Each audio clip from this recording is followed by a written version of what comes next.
From the heart of Dubai, where tomorrow is being built today, to the world. Welcome to the CTO Show with Mehmet. Here, we redefine technology and reimagine possibilities. With Mehmet, delve into the riveting realms of AI, cybersecurity, and digital technology. Experience the thrilling highs and lows of startups. Immerse yourself in the spirit of entrepreneurship and witness the future of business innovation being written in real time.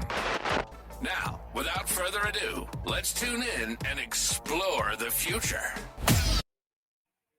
Hello and welcome back to a new episode of the CTO Show with Mehmet. Today, I'm very pleased joining me from the US, Beth McDaniel. Beth, the way I love to do it is I keep it to my guests to introduce themselves. So to tell us a little bit about you and, about your company and what you do. So the floor is yours. All right. Thank you, Matt. Thank you for having me. So what I do, and it takes some explanation because most people have never really thought about it, but we operate in the paint and coating space. And I'm saying coatings like COATINGS, coatings. A paint and a coating are similar. A paint is just a coating with a color in it. Okay, so I use those terms interchangeably a lot. Anyway, what we do is we add functionality to paints and coatings. Now, everything is pretty much coated in your world. It at some point it's manufacturing process. If it's man-made, it's got a coating on it to protect it. It might not have color, so it might not be a paint, but it's going to be something to protect it. Okay, so look around you. It's not just on the floors and the walls, but the ceilings and your desk and your computer screen, your clothing, everything you're looking at has a coating on it, and that's surface area.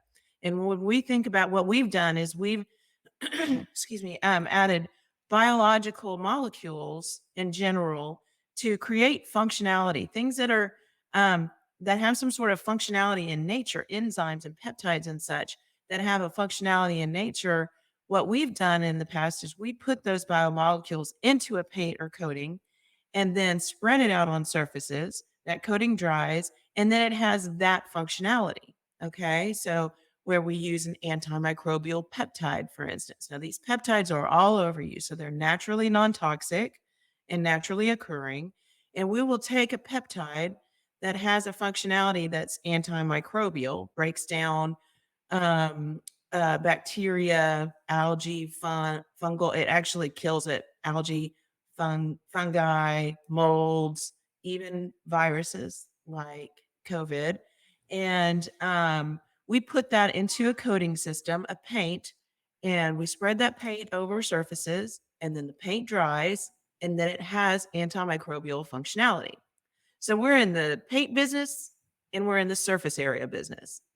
And what you've invited me onto your show to talk to your audience about, I believe, is another development that's taken place in that company. Another platform technology is what we call them, that has to do with climate change. And in that case, what we've done is we have put a algae, a real organism, into a coating system this time and asked it to do what it does in nature, which is, we all know from 8th grade biology, that plants and algae pull down CO2 from the atmosphere, and they use it to make their glucose and to release oxygen along with the help of sunlight and water. And so we've taken algae, an organism, a living organism, and put that into paints and coatings. And we've allowed that to do its work, and it pulls down CO2. So it's a climate change technology. I'm the president of the company that did this. It's a company called Reactive Surfaces. And we are an XPRIZE competitor. We can talk about that a little bit, but there is a prize, the largest prize ever given for any competition, $100 million, sponsored by Elon Musk. And the competition is to develop the best carbon removal technology. And that's what this is. It's carbon removal technology as opposed to mitigation. We can talk about that. But and we're Team Lycan in that competition. That's great. I'm very happy, Beth, because I believe this topic usually not covered enough, right? So we tried a couple of times here on the show to get people to talk to us about green technology, to talk about sustainable technology, to talk about climate tech, if you want. So I'm very happy that we managed to have this episode together, and of course we will discuss all this. But first of all, I'm sure that there is a motivation for anyone behind the work they do, like especially for someone on the executive level like yourself. So um what was the motivation for you, to pursue this with the company, like I'm sure like you have some ambitions, so if you can tell us a little bit more about that. Yeah, well, sometimes we're motivated by someone coming, like a company coming and saying, we need a particular paint and a paint that does this, and we're paid by that company. So we do business to business a lot of the time. Where a paint company like an Exxon Noble or Sherwin-Williams might ask us to develop a certain paint for them that has a certain functionality. In this case, we were struck by the urgency of climate change. Okay. And climate change, we all kind of lived with it for a while and disregarded it. And then it's just these reports started coming out from um, um, the UN's International Panel on Climate Change.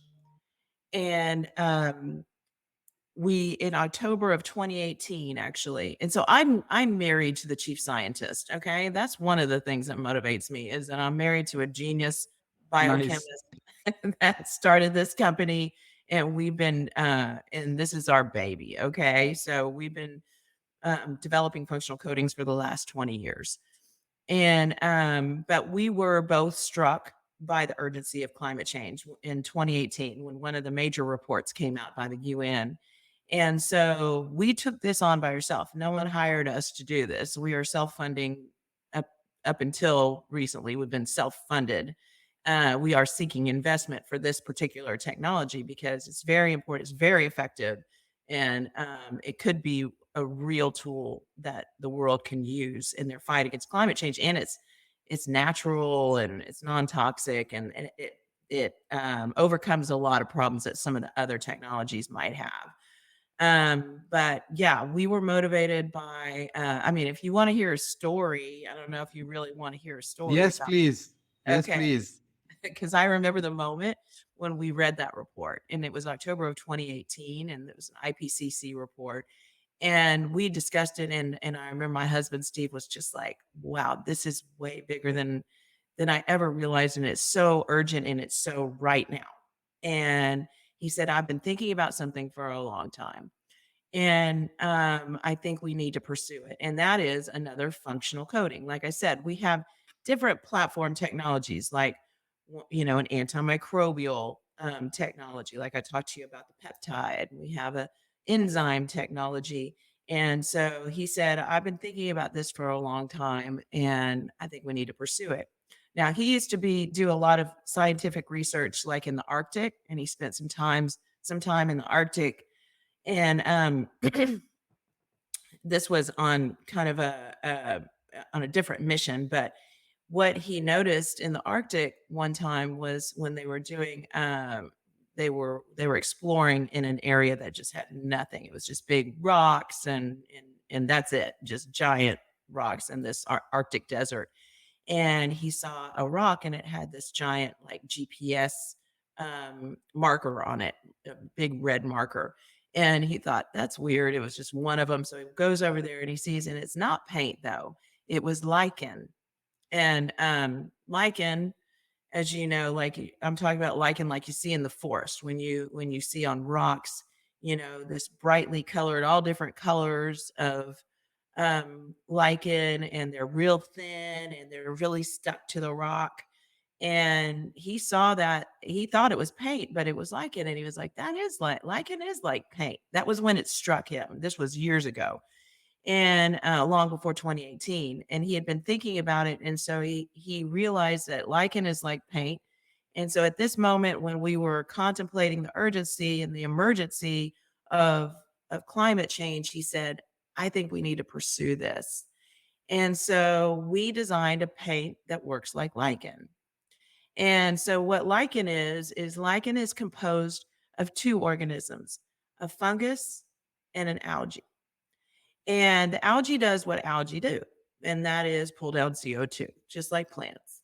And what the fungus does, interestingly, in the lichen, is the fungus provides a nice environment for the algae to do its work and helps it, like it keeps it from overgrowing. Okay, because algae will do that and turn into an algae bloom. Okay, that can be toxic in some ways. They need to be contained a little bit. It will help the algae get sunlight that it needs, but not too much UV that would kill it.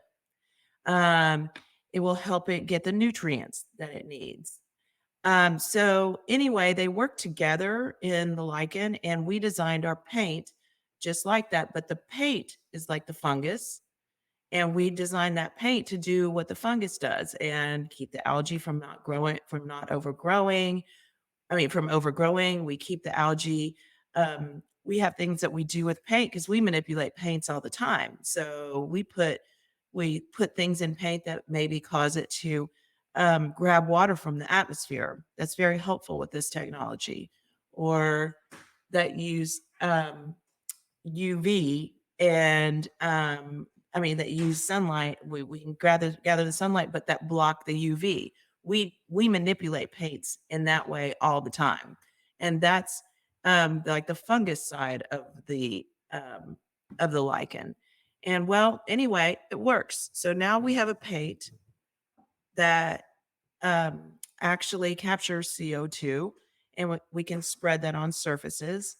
And just for your audience to understand a little bit better, this is not a paint necessarily that goes on the wall. This is a different kind of paint.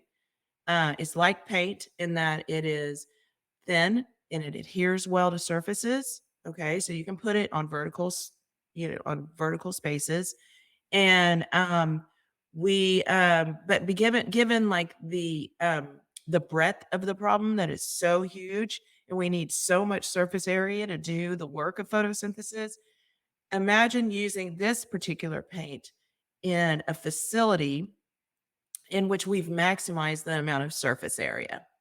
And so we have modules containing a whole bunch of painted surface area, as much as we can get in there. And then we use as many of those modules as we can to do the work of photosynthesis. That's great explanation. I love it actually. I love when I hear these details that everyone can understand, right? So you're not you're not like taking it too much technical. Like everyone, I believe, can understand. So, Beth, like quick one, and we can categorize the company in the field of biotech, right? Am I correct? Uh-huh. And Yeah. material science. Well, what's interesting about that, Mehmet, is that it's a merger of biotech with material science, which is the paint part of it. And that part had not really been done before. Yeah. So, but my other question to you is, like you mentioned, a couple of applications, right? So you mentioned where it can be applied. Now, how you are seeing, I would say the reaction from the people, or like from the companies like you work with, like are they getting excited? And are they saying, okay, this is cool? Or you're getting them really say, hey, we need this today. We need to have this because really we want to contribute. Because I'm trying to understand here, honestly speaking, when it comes to anything similar to what you are doing, people approach it a little bit with doubts, skepticism.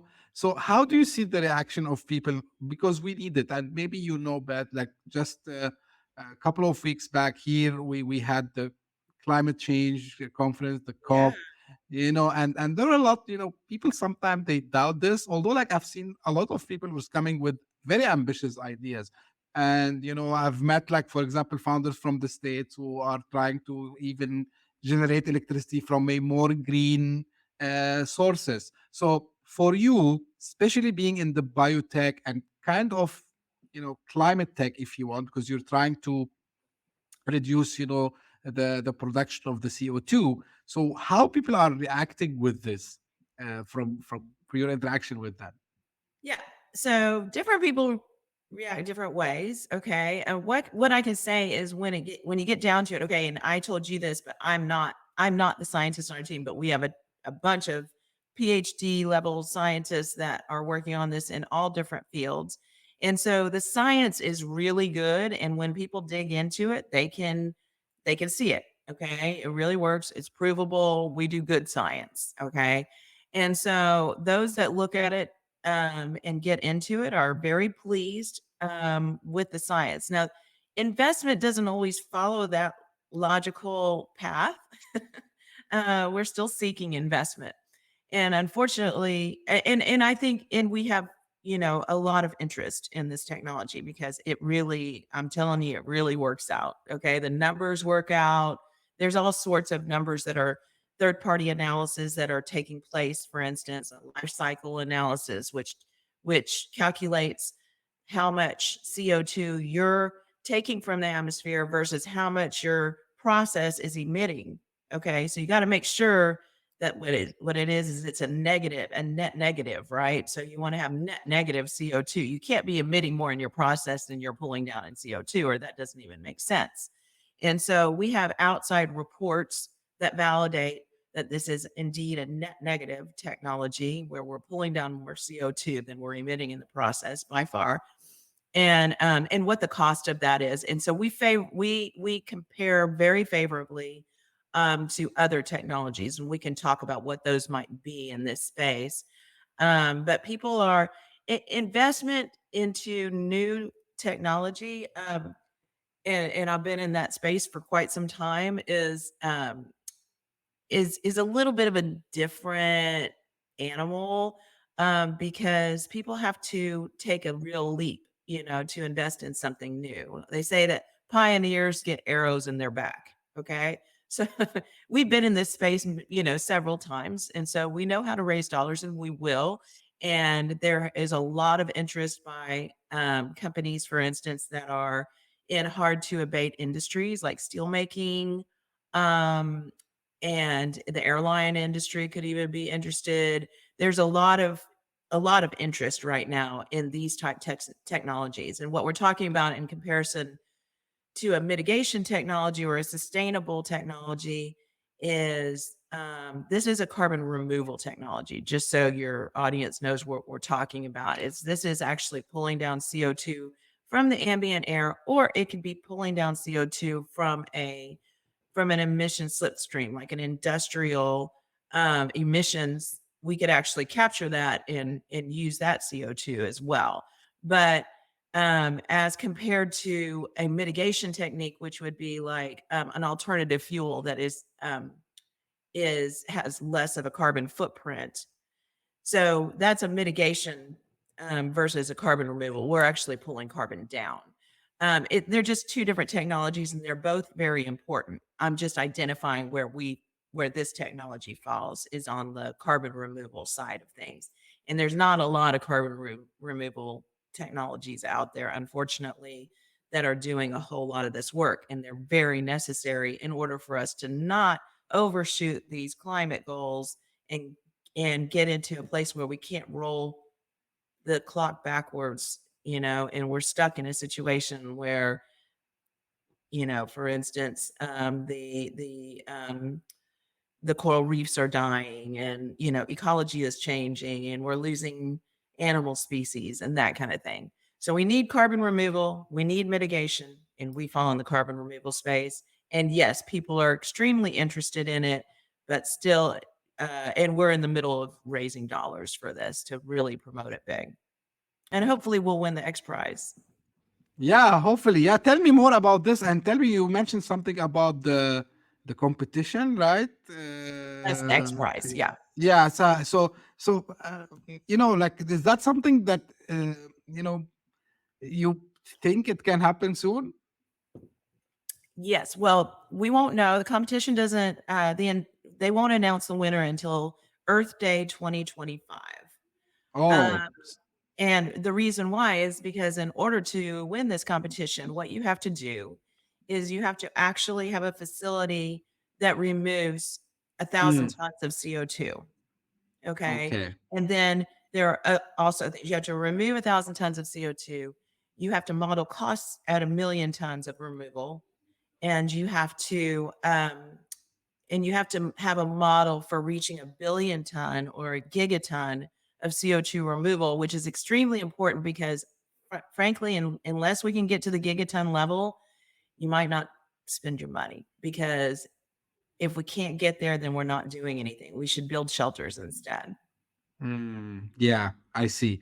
Now, I want not shift gear completely, but like from your perspective, you're taking care of the business, right? So, and you are a leader in a space which is emerging as we spoke. So, what I'm curious to know, when you are in something which is you're solving an essential global problem, right? But at the same time, you have to run the business. So, what are some of the strategies you employ to stay ahead of the curve? Especially in a very innovative domain, and at the same time, you're trying to prove your market presence. So, what are kind of these strategies that you can share with us? Well, there's many. Some of them are better than others, right? But I would say like we're using a lot of outreach.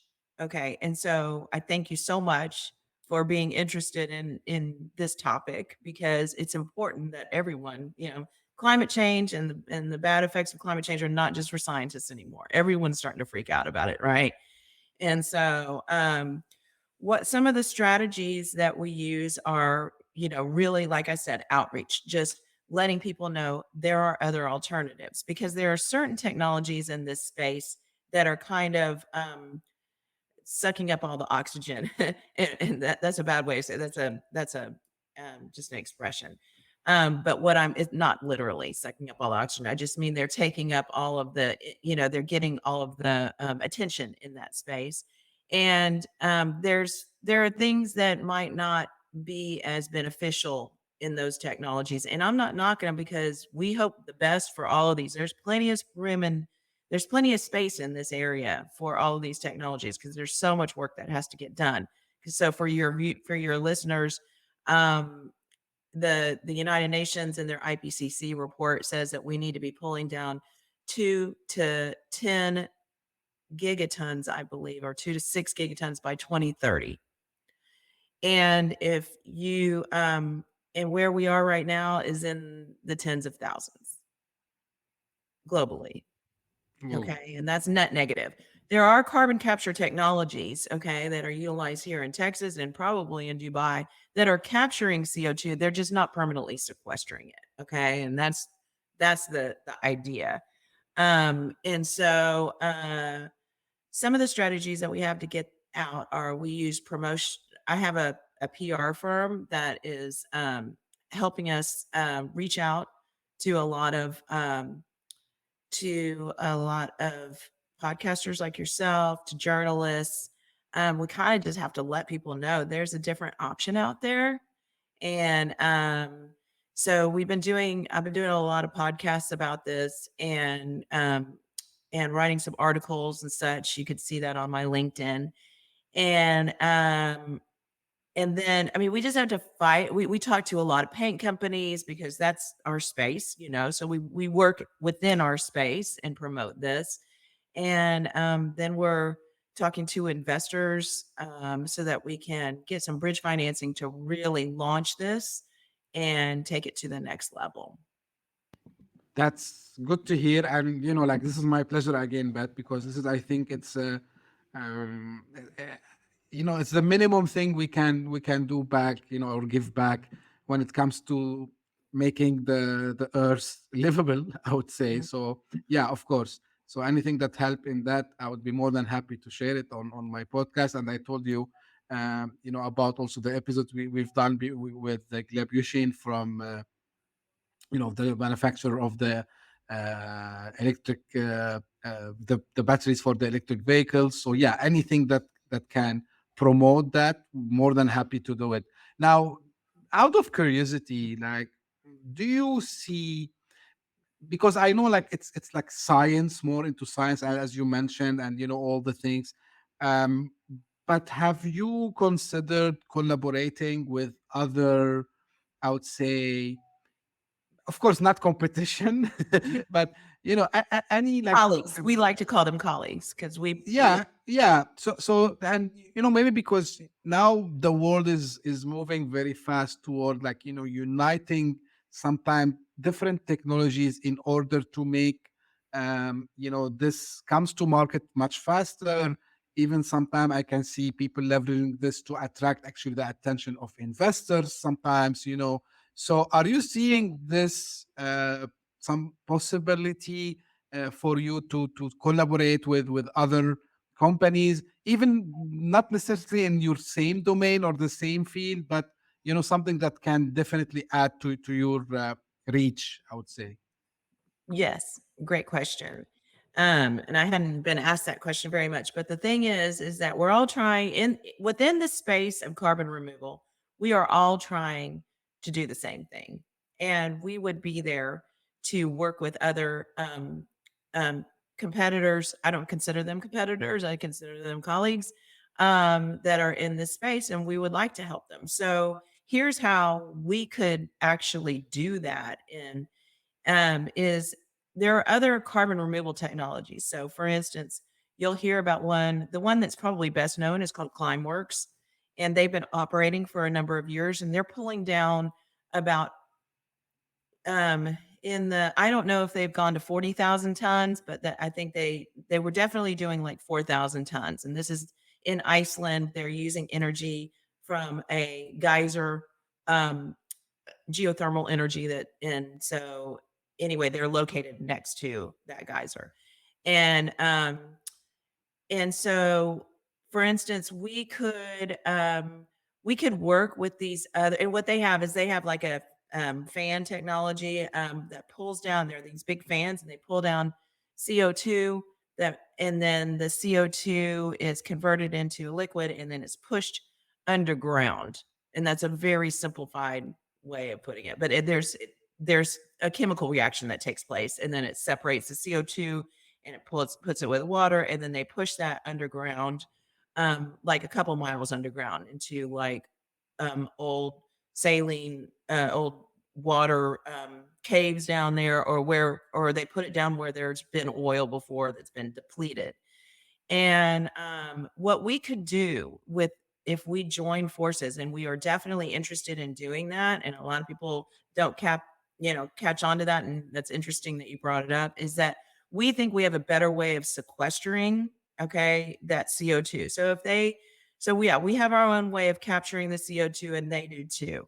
But we could take their captured CO2, and instead of having to put it down literally 2 miles down into the ground, which has its own issues, okay? I mean, there's geological issues, there's water tables you gotta pass by, it hadn't really been done before, there's a whole bunch of regulatory and permitting required for that hasn't been done.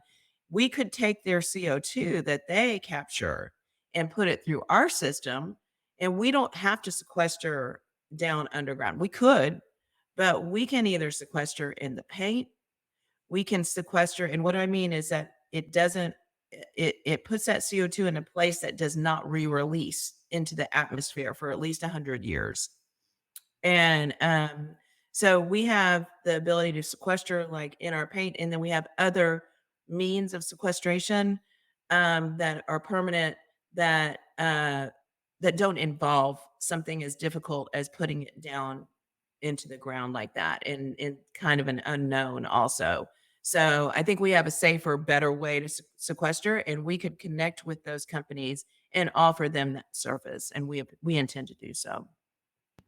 That's good to hear. Always call. I like the way you explained it. Like, they are not competitors; they are colleagues. I love to approach, even in my domain, the same thing.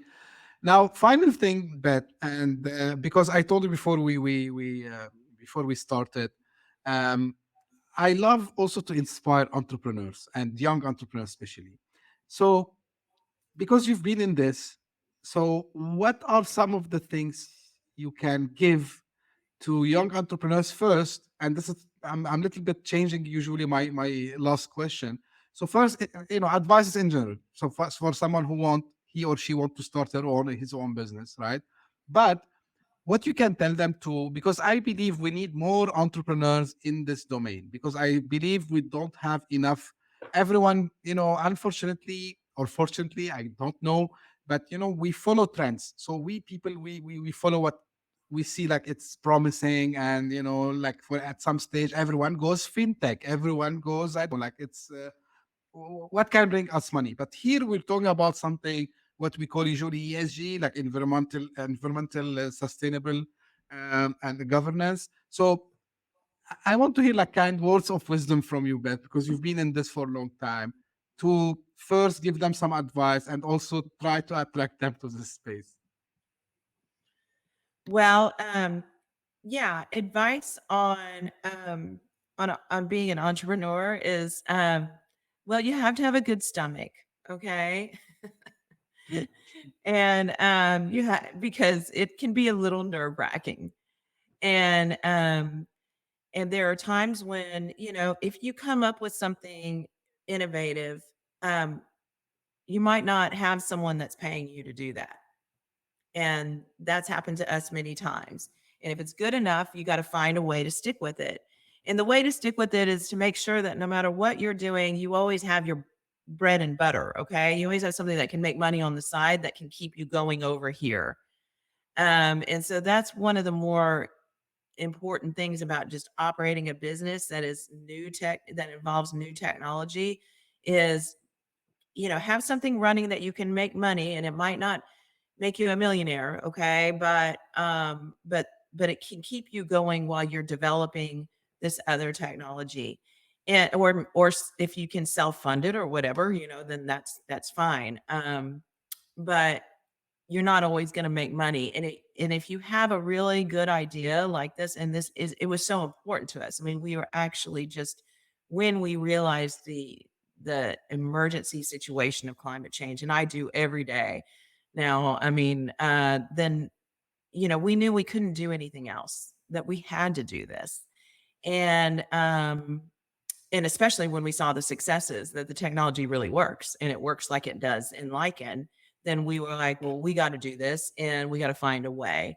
And so that's the other thing, is find a way to do it. Don't get knocked down because the first person that you talk to, or the 10th person you talk to, doesn't act on it. Okay. People are um, nervous to be the first at something. And so you got to push on through. And that's what we intend to do. And we're putting all stops, we're putting everything that we have, we're throwing everything that we have at this, um, in this nascent space. It is a new space. It's nascent. People don't know that much about it. So what we're having to do in addition to that is teach them about why they need it. And so sometimes in new innovation, you've got to do that. We had to do that with our previous technologies in the paint industry, because you probably wouldn't know this unless you were in the paint industry, but putting biological molecules into paint was a complete like paradigm shift in that industry. And the reason why is because um, paints degrade. Okay, they get moldy and you can't use them anymore, and they do that in the can. No one wants to put They thought they didn't want to put biologicals in the paint because biologicals were causing this spoilage. And so we had to overcome that whole mentality in the whole industry. And we did that it took us a number of years in the paint industry to just for them to realize it's okay. We can put these things in, they become stable, they work, they don't spoil your paint. But we had to fight that notion of it. And so I know I'm just kind of rambling on about it, but that was just my experience, is that we just had to keep on pushing. We had to keep on letting people know what's out there so that the end user has an expectation, because otherwise you just have like the big companies that are shaping the space, and you might need to get out there and let people know there's an alternative that you're not seeing, that, is not being produced by one of the big giant conglomerates that you're so used to. So in our case, that would be Sherwin-Williams, ExxonMobil, PPG, the big giant paint companies. We've had to fight that, and they like to keep their innovation in-house. So that's a challenge. And so you just have to so we're using a lot of promotional tools, including AI, to really get this technology out there so that we can get some traction. That's good and good advice. Final question: where we can find more about yourself and the company, Beth? Yeah. Our company is called Reactive Surfaces, and that's like surfaces of a table, not services. I always have to make that. I will write that in the show note. Don't worry. Okay. And you can reach me on my LinkedIn, but you'll see on Reactive Surfaces, there are several different tabs with our different technologies. So you can go to the carbon capture coatings tab and you can learn more about that. And we've had a lot of recent articles in USA Today, Success Magazine. I can provide those to you if you'd like to put them in your links to the podcast. Yeah, sure. So audience will be seeing that. Don't worry about it. Beth, thank you very much for your time today. I learned something new, and this is, really I appreciate the time.